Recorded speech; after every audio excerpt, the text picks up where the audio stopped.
It's The Great Gatsby, an American novel written by F. Scott Fitzgerald, and the only book that I thoroughly enjoyed reading, being forced to read in my many years of schooling. But it was a lot of people's favorites, actually, and just that passion and that love for all those well-written characters. It was great. Like, a lot of people enjoyed that, and wouldn't you like it if there was none of that? That's what Baz Luhrmann thought when he created his own adaptation of the book. People think I have this in my head when I sleep. When I sleep, well, I barely sleep, so that's my big problem. This is Baz Luhrmann. Sorry, Mark Anthony Baz Luhrmann, who was born on the 17th of September 1962. He's an Australian director, writer, and producer with projects spanning from film, television, opera, theater, music, and recording industries. Talents truly given to him by the gods.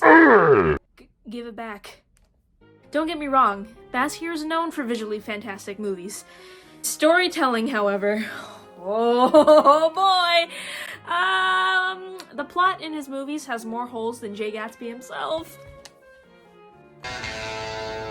Here comes of the House of Capulet! Coral! I will back thee!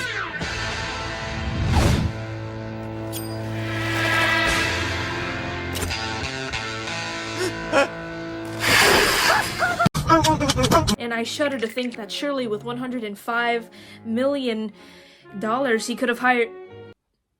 $105 million? $105 million? Oh no! Which is a terrifying amount of money to spend on something that did not turn out good. It is very clear to me that they put all the money into visuals and actors, but the thing is that another movie wasn't necessary. A movie was already made about The Great Gatsby in 1974. How do you do, old sport? I'm Gatsby.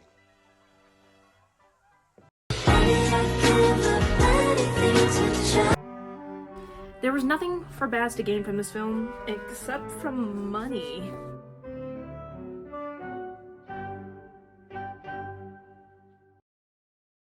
Ah, yes, 40 seconds of credits. I fondly remember when Scott advertised Village Roadshow Pictures. When the movie finally starts, it starts off with our human sweater vest talking to his therapist post-Gatsby death, which you wouldn't have known if you hadn't read the book, which makes this mumbled monologue extremely useless. Single most hopeful person I've ever met. Personally, I believe that if you had not previously read this book, you would not have understood this movie, which is why we'll be explaining the plot and characters as we go along. And together we will all descend into mutual madness having finished this video.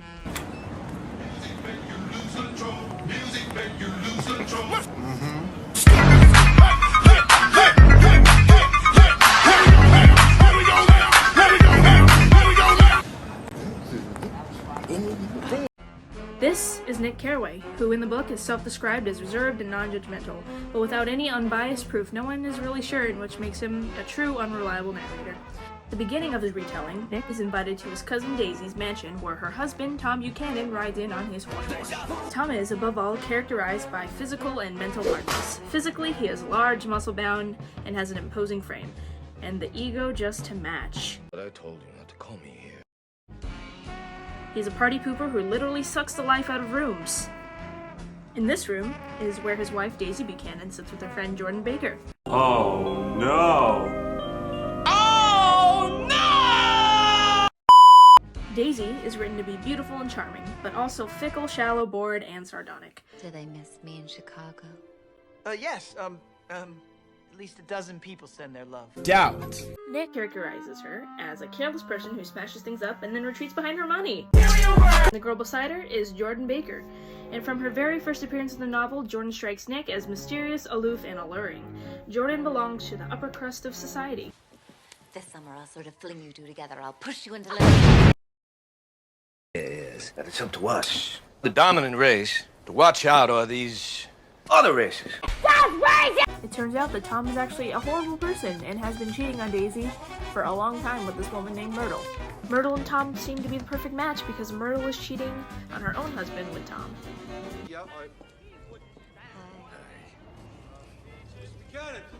George Wilson is Myrtle's husband, who owns a car garage located in the Valley of Ashes. He's both the most important and least important character in the entire story. Myrtle here is looking to escape reality of her poor living situation and becomes the mistress to Tom, He belongs to the streets. Tom really likes to spoil her. He buys her gifts, a lot of gifts, including a puppy and even an apartment in Manhattan. Yet again, another event that Nick is dragged to, but luckily he has a drink and a date. There, talk to Catherine. I'm not comfortable here. Daisy's my cousin. Listen, Nick, I know you like to watch. I remember that from college. No, that's not what. No. I don't make any judgment. Be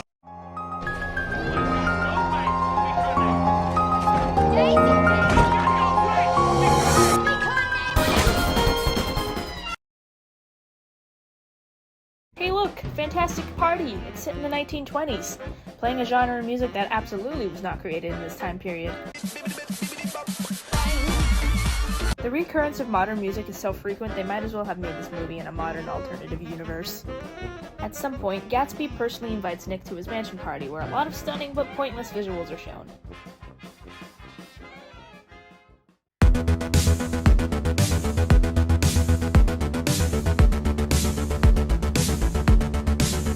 I'm Gatsby. CEO, entrepreneur, in 1890 he was born Gatsby. It's James Gatsby. CEO, entrepreneur, in 1890 he was born Gatsby. It's Jay Gatsby. Come on Gatsby, you can do it. Pave the way, put your back into it. Tell us why, show us how. Look at where you came from, look at you now. Zuckerberg and Gates and Buffett. Amateurs can fucking suck it. Fuck their wives, drink their blood. Come on Jay, get 'em.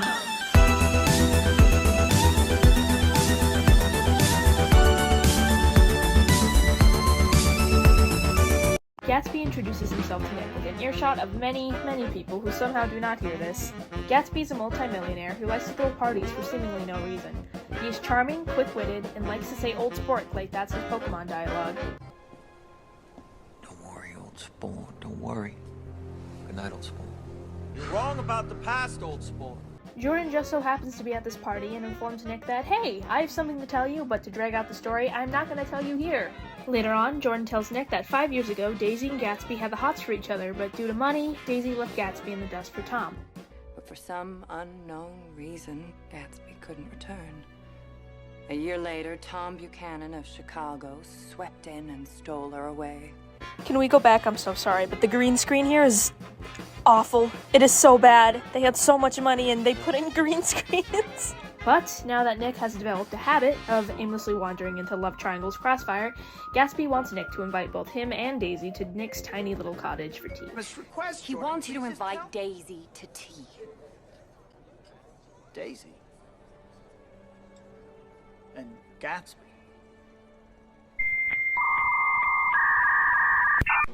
Tea that Gatsby dreads so much he runs back into the rain and immediately dries within seconds. Aw, look, he even combed, blow-dried, and gelled his hair. But eventually, after Nick takes a walk, they warm back up to each other and re-spark their relationship, or at least ignites it, because, dear God, look at all those candles. Much to Gatsby's disappointment, Daisy is actually not in love with him, but instead in love with the idea of him. His money, his shirts. It makes me sad. Even though I've been crapping on this movie for its really poor direction, I think it's the only part of the movie I actually enjoy. It's very slow and very well edited, and it... What is Nick doing? Hello? What is he doing?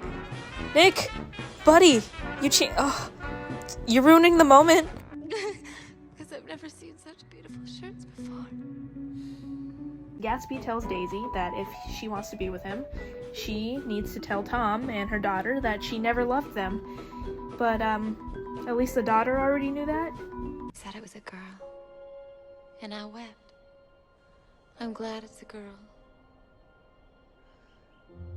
And I hope she'll be a fool. What? Tom, on the other hand, he's peeved. He's absolutely livid. So mad that he invites Gatsby to his mansion and sits him next to his wife to say, stay away from his wife. See, I know your wife. Not so. Yes. Daisy gets flustered and suggests they all go to the city. Tom would like to add another bit of pointless confusion that will make sense later, and says, Gatsby, take my car and my wife!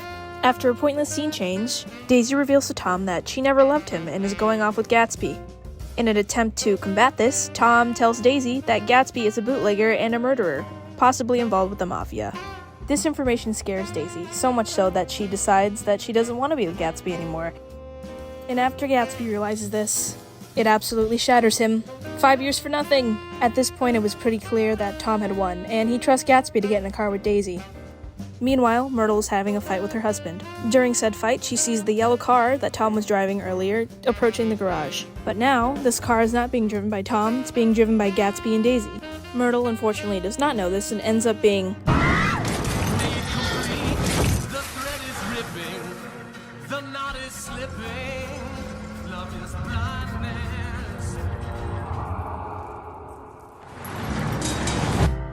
that.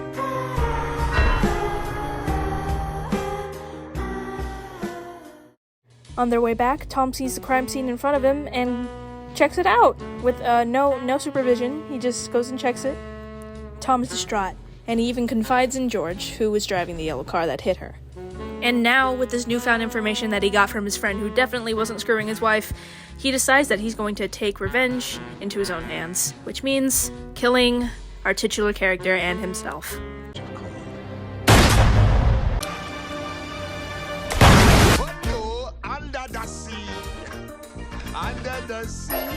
Even though Gatsby had tons of people around him his entire life, throwing big parties, he was rich, his funeral only has 2 attendees, which are Nick and his father. Daisy and Gatsby's former partner Wilshire decides not to go.